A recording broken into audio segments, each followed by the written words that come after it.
எத்தனை முறை காதலில் விழுந்தேனோ அத்தனை முறை என் இதயம் உடைந்து போனது. நடிகை நித்யா மேனன்.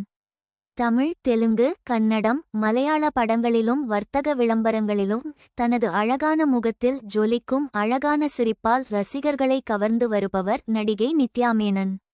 35 வயதாகும் இவர் தமிழில் தலைவன் தலைவி, திருச்சிற்றம்பலம், மெர்சல், சைக்கோ, இருமுகன், 24 போன்ற படங்களில் நடித்துள்ளார். தனுஷுடன் இட்லி கடை படத்தில் நடித்தும் வருகிறார். திருச்சிற்றம்பலம் படத்தில் சிறப்பாக நடித்ததற்காக இவருக்கு தேசிய அளவில் சிறந்த நடிகைக்கான விருது கிடைத்தது. இவர் ஒரு பேட்டியில், நான் ஒரு தனிமை விரும்பி என்றும் எனக்கும் காதல் அனுபவம் கிடைத்ததென்றும் எத்தனை முறை காதலில் விழுந்தேனோ அத்தனை முறை என் இதயம் உடைந்து போனதென்றும் கூறியிருப்பது பரபரப்பை ஏற்படுத்தியுள்ளது. ஆத்ம துணை கிடைத்தால் அம்மையாருக்கு நாளையே திருமணமாம். மேலும் இதுபோன்ற தகவல்களுக்கு எங்கள் சேனலை சப்ஸ்கிரைப் செய்யவும்.